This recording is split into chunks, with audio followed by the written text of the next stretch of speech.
Hi, I'm Joel Freeman. I was invited to give a presentation about the Rosetta Stone Traveling Exhibit Project in the Walled Garden Theater at the Barbados Museum, introduced by one of our advisory board members, Sir Trevor Carmichael. Over to you, Joel.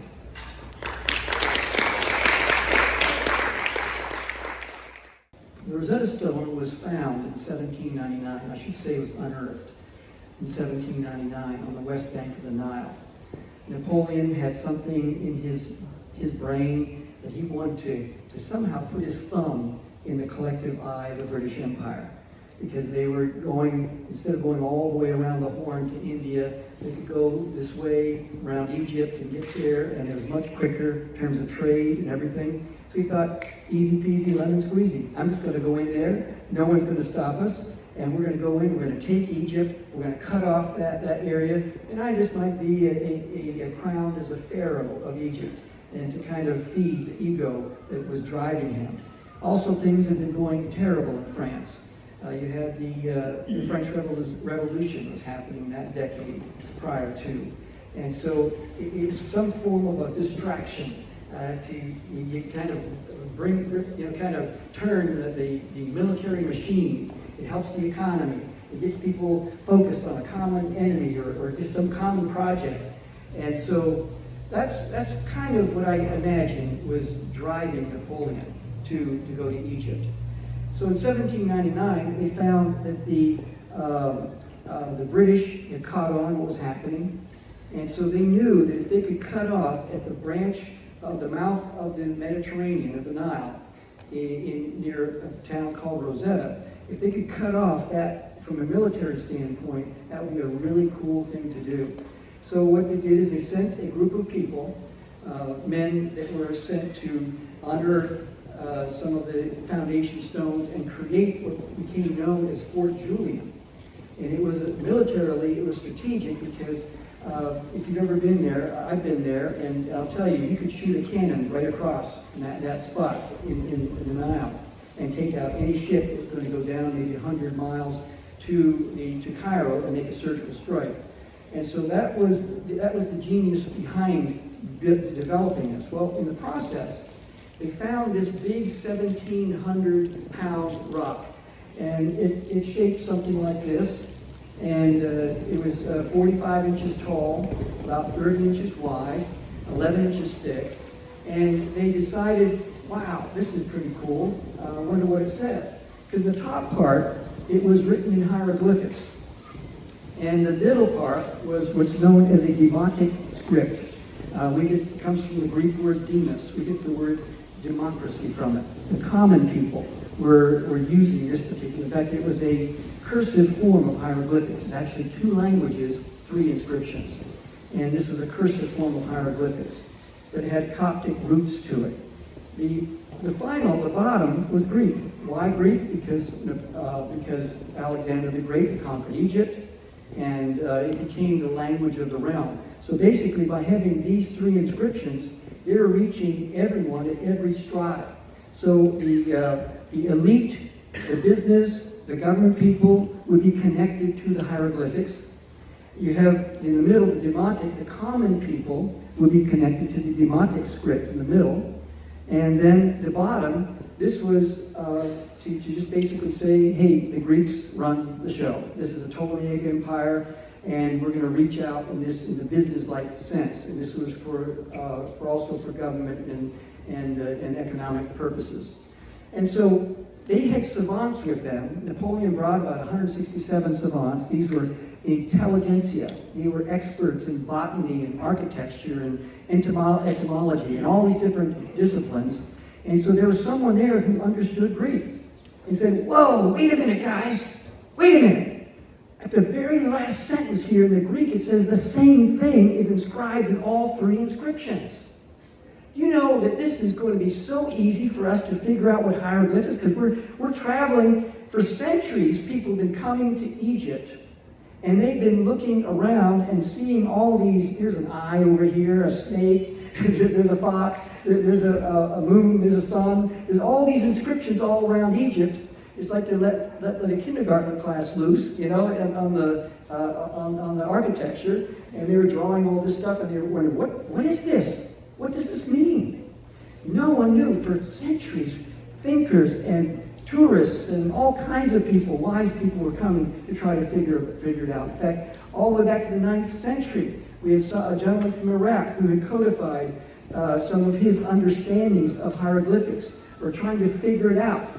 And so what happened is that they said, let's see if we can take the Greek and figure this out, this whole thing about hieroglyphics. And then once we unlock the secrets of hieroglyphics, we will then unlock the secrets of ancient Egypt.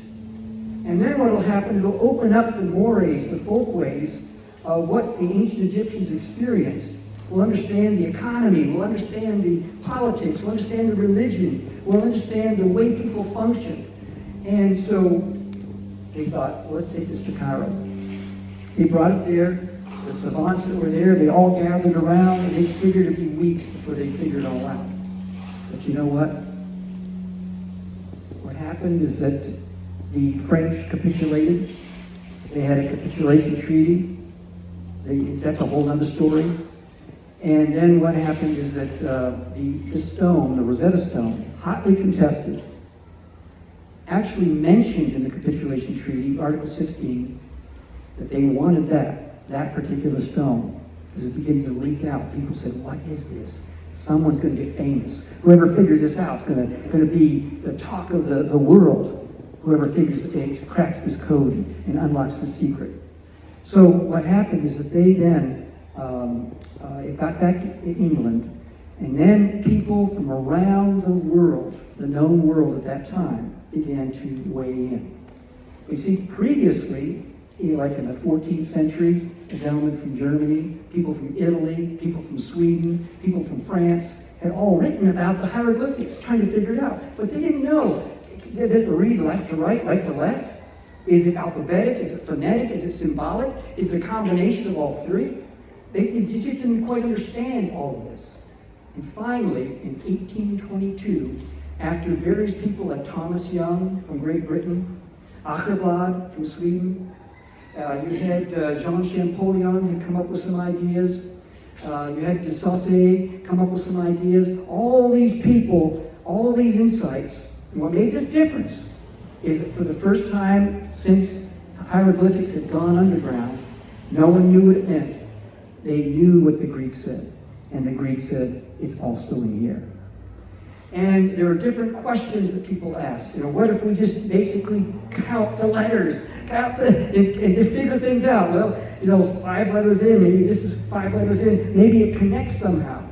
And they came up with things. There were some cartouches. They're oblong, ovals, and with a name in there, and honorific titles. And they said, maybe there's something in there that we can figure out. Well, finally, in 1822, all this information compiled together, all converged in the month of September 1822, 23 years after the Rosetta Stone had been unearthed. 23 years later, the code was cracked. And from that point on, that spawned the soft science of archaeology, biblical archaeology, and about a decade ago, the History Channel did a show called 101 Objects That Changed the World. Now, you think of all the objects, just think of the wheel, think of the computer, think of all the objects that changed the world. They gathered together some subject matter experts, commonly known as SMEs. And they formed a panel. They said, okay, we want you guys to spend, maybe go away for a month or two and figure out all these objects and then weigh them in a hierarchical form. And we're going to do this show.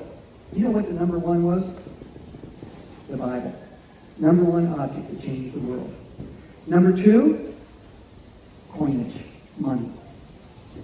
Number 3, the Rosetta Stone.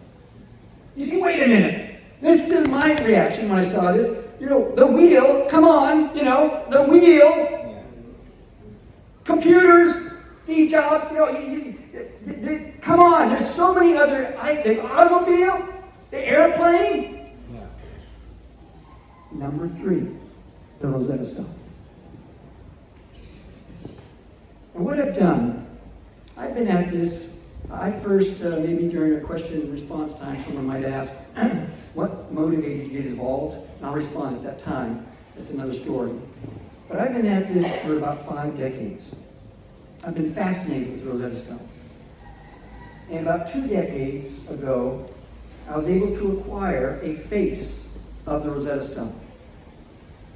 A first-generation face, and I found out later that in the 1970s, the British Museum made a dozen of them, and I was able to acquire one of them. My wife and I acquired one of them. And when it arrived, you know, it's like 30 inches wide, 45 inches tall, you know, and it's about that thick, the face. And I'm looking at it and I'm thinking, I'm a mischief maker, you know. I'm just trying to think what can happen here. So I thought, what if I found a stone sculptor who could recreate the sides and the rear, because that is not, it doesn't have to be exact one-to-one side and rear. The face is what people are going to focus on. You can get away with a little bit of fudging on the side and the rear. So after 5 permutations, I found the gentleman up in Battle Creek, Michigan. After 5 permutations, was able to come up with a replica of the Rosetta Stone. Launched the project at the Library of Congress in Washington, D.C. in 2009. And had experts in hieroglyphics and Egyptology, and they're like quivering with excitement, you know, their hands coming up to it, trying and just tracing the letters and everything else, and the symbols. And then what happened is I began to think. It gets dangerous. My wife will tell you it's dangerous when I start thinking about stuff like this. And I began to think, what if, just like you saw in the video, what if we were able to take this ancient artifact and transform it into a modern metaphor for problem solving and critical thinking? Now, I don't know about you, but I grew up in an era where you had to actually read a book. And when you came up with an idea, you know, you kind of go along and you say, oh, this is great, this is exciting. And then all of a sudden, you're going all over the place, you're going, trying this out, trying that, nothing's working, and you're just getting exhausted. And I don't know if I was high on something when I came up with that idea. I don't know what's going on. And then finally, sometimes it takes, you know, an overnight success takes 15 years. And then when you realize that, man, all this journey, what I learned in the journey was patience and diligence and kindness and, courage and all the different qualities, the character qualities that were built inside of me when I went down one blind alley after another. And what I learned from each failure, like Edison said, I know 10,000 ways not to do the light bulb. And so I began to think, what if? Because if we approach this generation just with thoughts and ideas, it's not enough. It has to be embodied in oral tradition. It has to be embodied in a story. Something that captures not just the head, but the heart. Something that causes people to have their imagination awakened. And then to have the questions awakened. And then to have put hands and feet to that imagination and those questions. And begin to take steps in a forward direction because of what has happened inside. And the story of the Rosetta Stone began to get birthed because I'm thinking, 23 years! Imagine what people learned in the process. And imagine in corporate life, people are saying, well, we're going to wait for the perfect team before we solve this problem. So we got to bring all these, 12 people together, and we're going to go on retreats, and we're going to be smiling at each other, and we're going to wait till everybody's happy, and everyone, no silos here. We're going to have everything working perfectly, and then we can solve the problem. With Rosetta Stone, big egos, long periods of silence, cultural differences, disinterest, long periods of just wondering what's going on, competing with each other. I'm not telling you that because then you're going to steal an idea from me. And once you steal that idea, then I'm not going to get the credit, so I'm going to hold back. All that stuff going on, and still the problem was solved. I can almost guarantee you, if you are in business because you're solving problems.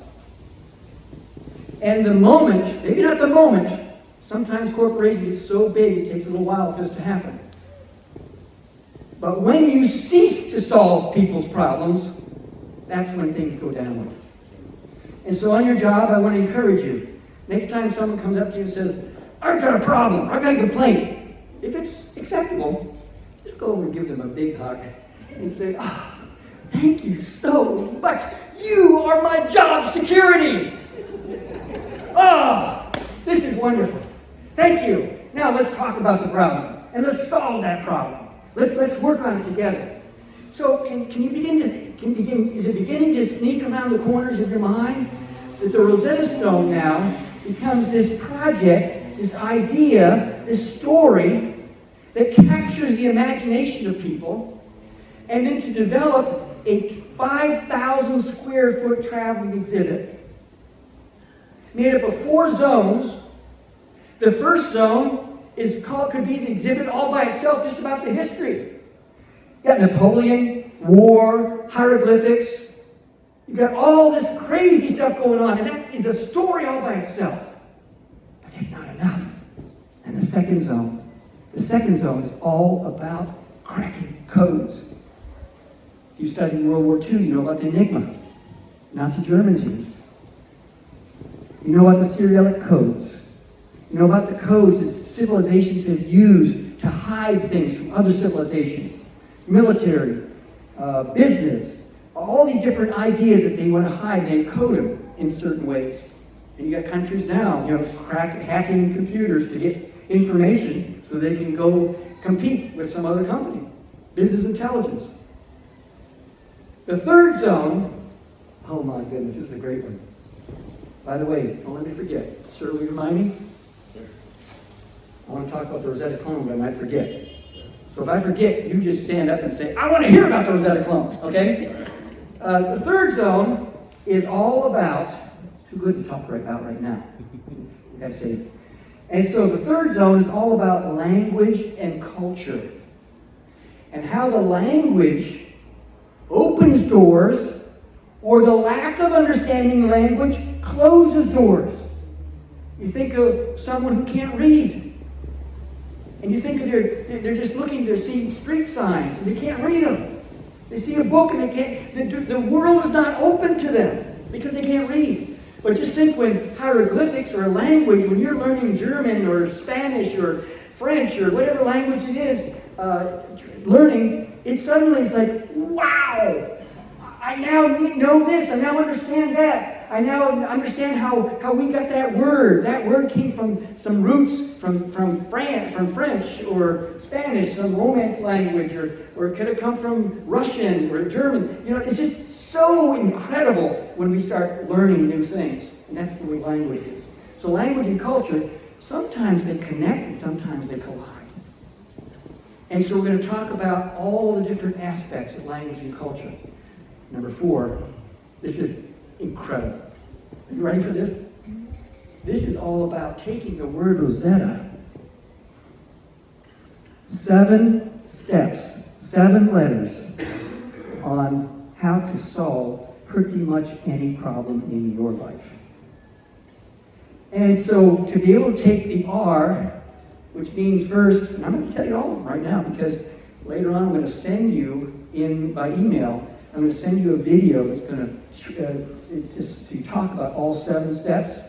But the R, have you ever talked to someone who doesn't recognize they've got a problem? It's like, okay, can I help you?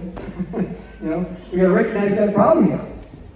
And sometimes in politics, people create problems so they can solve them, and then it becomes kind of crazy. And us as citizens look around and go, oh, creating problems, just to solve them. Anyway, that's another story. But the whole idea of recognizing, and then O stands for obtaining information. Pulling it all in. Good, bad, indifferent, just pulling it all in. And the S You'll find out later. But it's all 7 steps. And then what we're going to do is we're going to have maybe 25 to 30 of the most gee-whiz, jaw-dropping, incredible technology that we take for granted, but to show the iterative process through the lens of those 7 steps on how this was invented. And then to be able to give everyone kind of a gentle smack on the back of the head and say, go, create, come up with alternatives to fossil fuel and energy. Come up with something that is different and unique, but something that's just a different type of thing that people have taken for granted. I don't know if you've been in the bank and 2 people in front of you in the line, 2 people in front of you, the person is complaining about something, and you go, rah, rah, rah, rah, rah, rah, rah. And you're sitting back there and going, whoa, I got an idea on how to solve that problem. They're complaining, you're coming up with $1 million idea for business on how to solve that person's problem. Because you begin to do the research and all the rest of it, and then 3 years later, you're rolling out something that is the most magnificent idea. And so it's the whole idea of raising a generation of problem solvers that first are critical thinkers and thinking things through, not just accepting what's coming through the media, not just accepting what's coming through social media, not just being being vacuum cleaner, just sucking it all in, to saying, I'm going to be a critical thinker in everything that I do. So once the 5,000 square foot traveling exhibit has been designed, we now have a template for 2 more for China. They'll travel around for 7 years in orbit, all around China.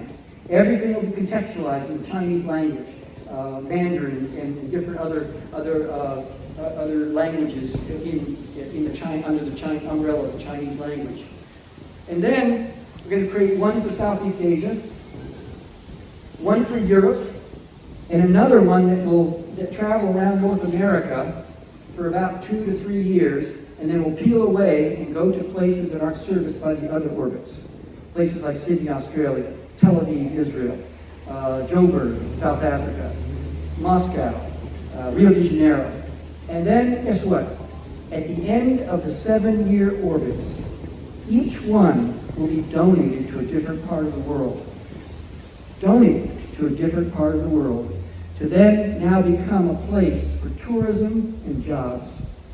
And what will be attached to every one of these museums donated now is a static museum that has already come off the fame of 7 years of traveling around, millions of people seeing it, and now attracting people to an island like Barbados. Because the first one in the United States, around North America, is going to be coming here. You know, once the funds are raised, once we get things going, that's the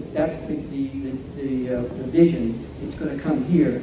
And through Sir Trevor and the trustee, the preservation trust, you know, try to figure out which building will be able to handle it the best and nearest to where let's say the folks coming out of the ship, you know, and then will be attached to each museum will become a problem-solving institute.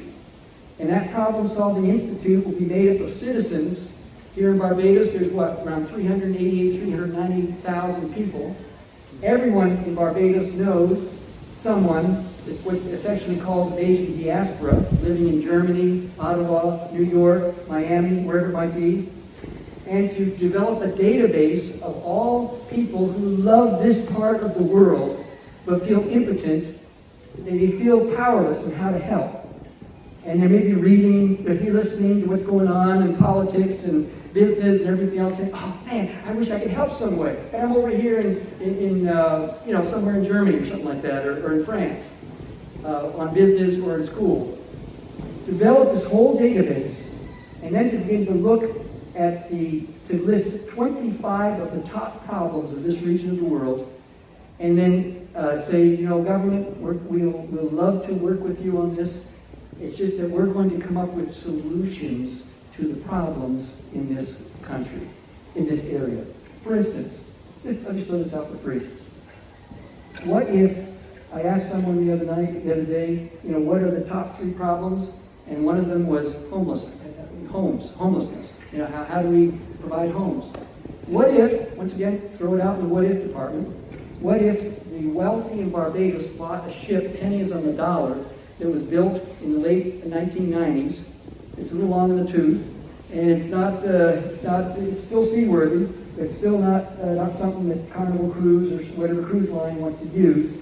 What if that then becomes docked here in Bridgetown and has maybe 1,500 berths, cabins, and that becomes a place where people can live, and learn how to do digital technology and grow and expand in that particular way. Just an idea, once again. It's just nothing's wrong, nothing's right. It's just people coming together, people who love the streets of the world, and start coming up with ideas on what can work.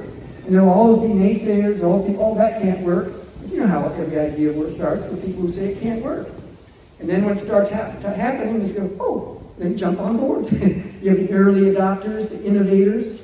And so just some ideas that can begin to happen.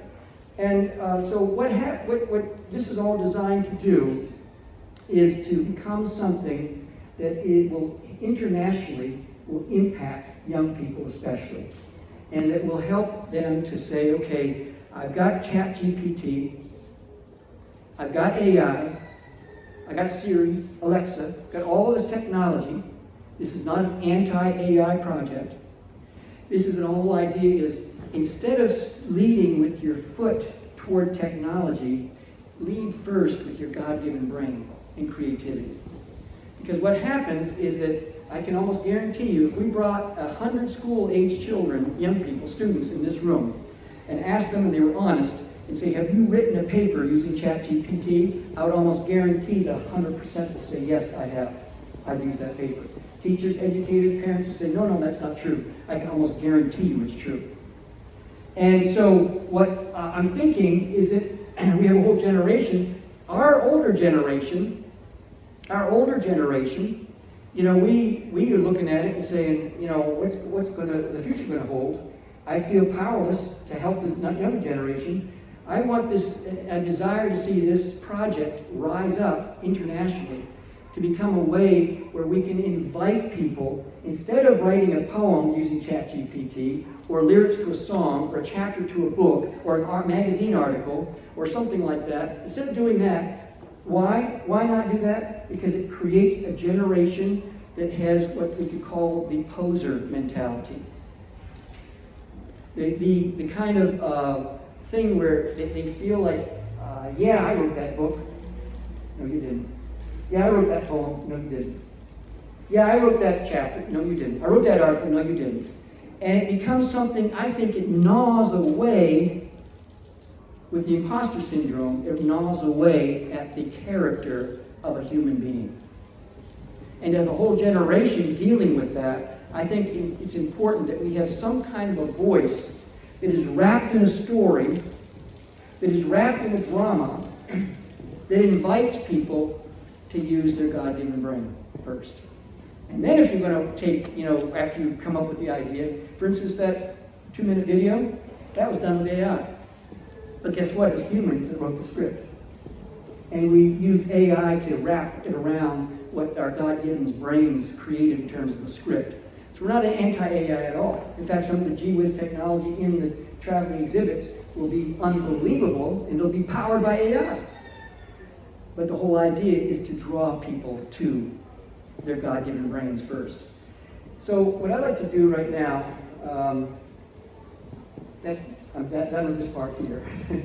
We're going to maybe get some food, and I hope that maybe some questions. Oh, Rosetta Stone. Good. Let's give him a hand. Good job. The Rosetta Clone is a character that, if you look in your books, on page, let's see, you'll see it on page 8. On page 8, you'll see this little character. It kind of looks like SpongeBob SquarePants with hieroglyphics. And it probably is going to end up being looking like that. But we're going to have this character called the Rosetta Clone, who is a celebrity impersonator, who is someone who will sing songs like A Clone Again, naturally. Tears of a Clone. One is the cloneliest number you ever heard. And we're going to have like 12 songs, 3 songs about the history, 3 songs about crafting codes, 3 songs about language and culture, and 3 songs about the Rosetta process, the ROSETTA process of problem solving. And then we're going to have a sidekick. He's going to have a sidekick called Rosette or Rosie. We're not sure yet what her name is going to be. They're going to have special superpowers. We're going to create a TV series, a cartoon series around them. And they're going to go back in time, and they're going to help us understand how certain codes were cracked, how certain things were uncovered, how certain things were understood. The Rosetta clone is going to be kind of like, I know what it's all about, and then Rosette is going to come in and say, no, you haven't thought of it this way, and then give him like 5 different other options he hasn't seen before. So he's going to be kind of a smarmy lounge lizard, likable and with special superpowers, but she's going to be the one that's kind of keep him in place. He's going to be the kite, she's going to be the string holder, keep him grounded and keep him moving in the right direction. So those are the kinds of things. So Rosetta clone is going to be kind of like a docent, Sherpa, a guide, different parts of the exhibit so that it engages kids of all ages.